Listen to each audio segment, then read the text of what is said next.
I'm gonna steal the Declaration of Independence. Today we are talking about my absolute favorite parenting book. It is Good Inside by Dr. Becky. I have read this book twice within the last 12 months. Parenting is obviously in that category of things that we all can be better at, and we all should get reminders on each and every single year. And this book falls firmly in that category. I love this book. As a new parent, I've gone through a decent amount of parenting books. You want to try your best to do this thing right. To be a parent, you want to do your best. And it's so hard to do so because, number one, when you go through these parenting books, first of all, there's books that from A to Z, whatever you want to know about, there's someone telling you how to do it with your child. And last but not least, and this is the thing that gets me with a lot of these parenting books, they tell you a process into which to get the result you want. There are many times I read these parenting books and I feel bad about the process. I say that end goal is exactly what I want. I want my child to be potty trained. But the process this book is telling me to get there doesn't feel good. It doesn't feel like that's the thing I should be doing as a parent, but you end up doing it because you think, how else? I don't know what the fuck I'm doing. I don't know. This book has research and numbers and statistics, so it must be true. And then you just end up feeling shitty, and your child ends up feeling shitty, and you're like, what the hell is going on? This book doesn't make you feel that way. It makes you parent in a way that just feels right. Obviously, it's a subjective thing. My kid is not at talking age yet, so I know this is a very one-sided thing, but when you're a parent, you understand things like you can feel your child's emotions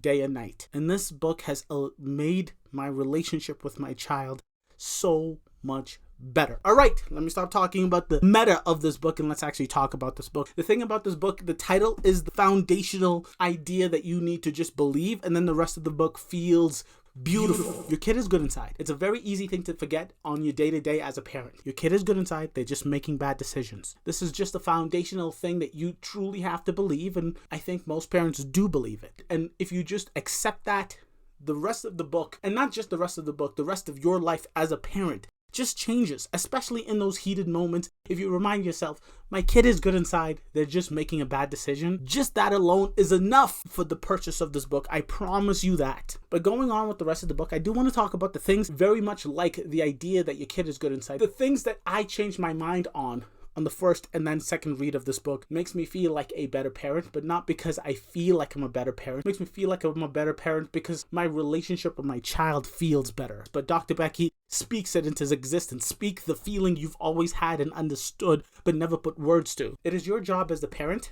to set boundaries. It is your child's job to feel the feelings. Yes, there are always people who speak about Dr. Becky as she is a variation on gentle parenting. And I know the whole parenting world right now's perspective on gentle parenting is like, look at these wuss parents. There's no punishment. You know, what the hell? You know, this is bullshit. And my dad used to give me the belt, time out and sitting on the stairs, and all of these things are all things that we need to, yeah. She does mention the fact that she's not a believer in punishment. And that is something that took me a while to, I don't want to say agree with, but comprehend. But her version of boundaries feel like the healthiest version of punishment. The punishment is you do something bad and now I'm telling you because you are bad, something bad has to happen to you. A boundary is you understand the function and the rules of what living in this house is, of being my kid. And if you break those rules, you know what to expect. I am going to do as a parent in this situation. A boundary is something that you as a parent will do if your child doesn't listen. Your child has to do absolutely nothing when it comes to a boundary that you set. It's not, oh, turn off the TV. TV time is over. I'm going to give you 3 more chances to turn off the TV. That's not a boundary. A boundary is you have 2 minutes to turn off the TV. And if you don't, I am going to take the remote control and turn the TV off. That is a boundary. It's a simple example, but you get the point. But once you turn off that TV, 2 things can be true. Your child is allowed to be mad. Your child is allowed to have anger. Your child is allowed to want to scream and yell because that is your child's job. Your child's job is to feel the feelings. It is your job to hold that boundary. Not, okay, I'll give you 5 more. No! It is your job to hold that boundary because 2 things are true. I love you so much Me allowing you to sit in front of this TV for 2 hours a day is not what I want. This is going to be good for your brain health, for your sleeping health, for X, Y, and Z. Whatever your reasoning is, you explain that and let them know I am sticking with the boundary. It is crazy to say. And she uses this example in the book too. Like if you're in a plane and there's an emergency, do you want your pilot to tell you there's an emergency happening? Can we take a vote from the passengers to see if you guys want to land the plane or if you guys want to risk it for the biscuit and go to the city that we were promised to go to? The obvious truth is you want a pilot that says, this sucks, I'm sorry, but there's an emergency, we're taking an early landing in Dallas, we'll get you guys to Boston in no time. You need to know that the person in charge is doing stuff for a reason. But if you tell someone a boundary and then 5 minutes later you're like, you know what, you're right. The kid obviously in the moment enjoys the fact that you gave him 10 more minutes of TV time, but they also are taking in that, there's no rules in this house. I run the show. And then when shit gets heated, when shit gets to the point where your kid is blowing up and having a tantrum because they're feeling too much emotions, they can't trust you to be that sturdy, firm, rooted leader because they know if I cry a little more, I'll get what I want. And if the kid doesn't know what they want, but they're feeling so shitty, how are they then going to trust you as a parent? These are things that have just been ruminating in my head after reading this book. This part I haven't used on my child. It's crazy to say. But there's these 3 lines that Dr. Becky talks about in this book that will increase your relationship with your child. My child isn't in talking age. We've swam around these 3 lines in ways that make sense for a 2-year-old. Let me just read them to you. Memorize them, write it down, put it on the screensaver of your cell phone. You need to use these 3 lines as often as you possibly can with your child. When your child comes to you with information that is not good, that is sad, that is causing some issues, number 1, you say, I'm so glad you're talking to me about this. Number 2, I believe you. And then number 3, tell me more. Every parent loves to say the idea, I want my kid to know that they can come to me. But when they do come to you with something bad and your first result is lecturing them about the situation of why they didn't do X, Y, and Z or why they should have done X, Y, and Z, then they know if I come to my parent with this thing, all I'm going to get is a lecture. Or worse, they come to you with something and you give them a punishment. They're not going to come back. These 3 lines, like I said, my kid isn't in talking age, but I've given my son the 2-year-old version of this. I don't want to lie to you guys. It's hard to go through these 3 things. Tell me more. My kid tells me his finger hurts. That's the end of it, right? My day job when I'm not doing these reviews and reactions is I'm a nurse. These are adults that are not related to me, that I am taking care of for a few hours a day. I use these 3 lines, and you could not imagine how much this opens them up to sharing the things outside of the pain that they're feeling in their body. This is not just 3 lines that can help you with your relationship with your child. This is 3 lines that can help you in any confrontational situation. In any situation someone's opening up to you even a little bit and you'd like to open that door some more, just give them these 3 lines. They tell you something that they've been guarding a little bit. You say, I'm glad you're talking to me about this. They open up a little more. You tell them, I believe you.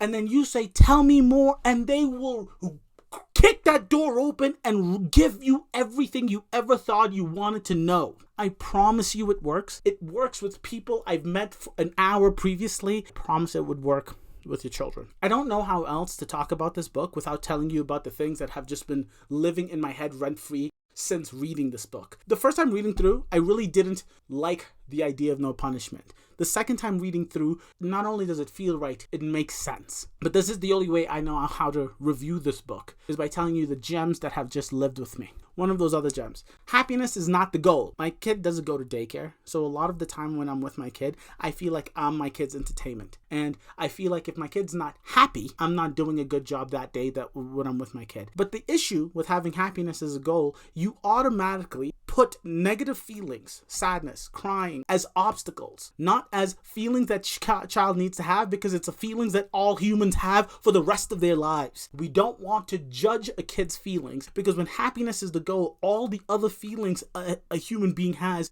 is seen as, why are we going through this? Why aren't we in our happy state? The goal is resilience and confidence. The way she describes resilience is, resilient child can manage their reaction no matter how they feel. They understand and they trust their emotions. That one is huge. When happiness is the goal, When your kid is sad at a birthday party because they're too nervous, you want to tell your kid, you're not sad, you're happy, we're having cake. No, you have to allow your kid to trust their feelings. They're shy, nervous for a reason. But if you tell them straight up what you're feeling is wrong, then how are they going to grow up to be the kind of person to know, when I'm in a situation like at a party where people are happy, other kid says, you're happy, have a drink, have a shot, take a swig, take a smoke. How can they trust that feeling inside when all of their lives they were told by their parent, your feeling of sadness, your feeling of shyness, your feeling of nervousness is wrong, you should be X, Y, and Z. So they're going to grow up understanding the world knows my feelings better than me. So when their friend or their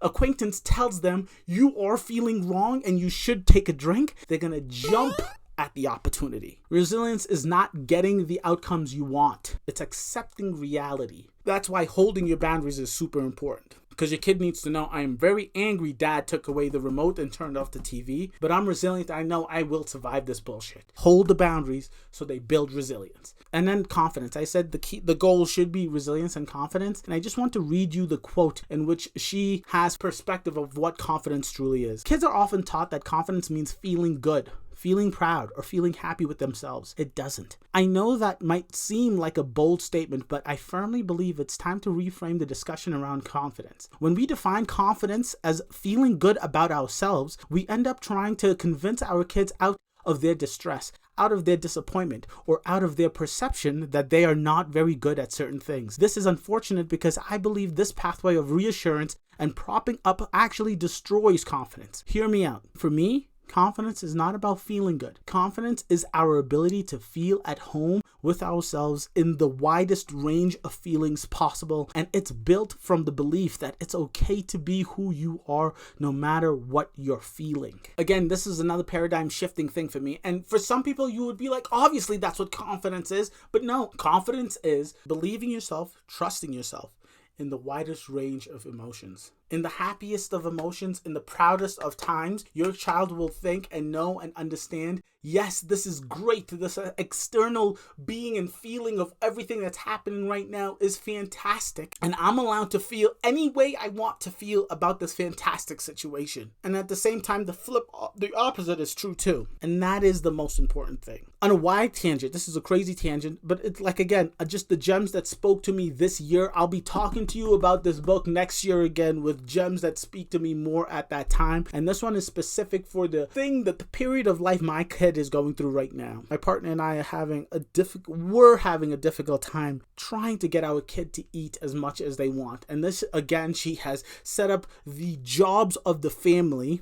when it comes to food and the rules when it comes to food that just takes so much of the stress off my shoulders, off our shoulders as parents. The jobs that Dr. Kennedy have for eating are simple and beautiful. It is the parent's job to decide what they eat, when they eat, and where they eat. And it is the child's job to decide how much they eat of all of what is given to them, when it's given to them, and where it's given to them. And it does seem simple, but for anyone that has had a toddler, us parents want to have all of these rules. You have to take 10 more bites or you don't get dessert. You have to sit at the table. You have to clean your plate. When you set these rules up, all of that pressure goes away. Because again, your kid having the autonomy to say when is when, the ability to know that they can say no and it be a true no, they have to have that right in every situation. Because if they don't, then they start to feel like they're not allowed to. And obviously, as a parent, you know and want the best for your kid. But at the same time, you also want to let your kid know that they know what's best for them. And to know when to use that feeling of, I had enough and I can stop. Kids allowed to not want it. But then you also get to set your boundary. Little man, you only had 3 bites. Are you sure you're done? Yes, I'm done. I don't want any more. Okay, just understand you're not getting another snack until 3 p.m. An hour later, they want it. Hold the boundary. Hold the boundary. Maybe it comes off as wild, but you have to understand, once you hold the boundary, the first few times, you do feel guilty. You do feel like this sucks. But then your kid will know. I know what it feels like to be hungry. I don't want to feel hungry. Let me take 2 more bites and get the hell out of here. And like, as an adult, you obviously can adjust the situation. Your kid chose not to eat anything you serve for lunch. You can move dinner up, but then when you put the dinner plate down, they get to choose how much they eat, and you will see. They know Mama Duke says I have to eat the food on the table, and after the food is gone from the table, I won't have any more food offered to me until whatever time. Lovely and game-changing to not have that stress, and dinner and lunch and those meal times become situations where people can enjoy and have fun again, instead of just stressing about how many spoonfuls of rice and broccoli your kid has. I promise I'm nearly done. I just have one more thing to mention, and for anyone who still has questions and is not believing my true belief and love for this book, I just want you to read the conclusion of this book, even before you go ahead and read the book. Because more so than anything else, she ends this book by reminding you as a parent that you too are good inside. I don't think I've ever teared up reading nonfiction book that wasn't an autobiography, that wasn't about someone's very insane life. I think this Good Inside is more than a millennial classic. It's going to be a staple in parenting moving forward. This is a book I am going to give my grandkids when they decide they want to be parents. Maybe the tactics might change, but I don't imagine the thesis of this book ever changing. I can't imagine being in a situation where I think my kid isn't good inside. But to end the book reminding the parent that you are good inside, I love that idea, because as a parent, every single day, you feel a little guilty about a decision you should have made. The guilt and the questioning and the perseverating on what you did wrong as a parent is constant and constant and constant. And this book at the end reminds you, you too are a person and you too are good inside. You just might have made a bad decision. But because you are reading this book, because you are thinking about the bad decision that you had, it is the pure evidence of you wanting to be better,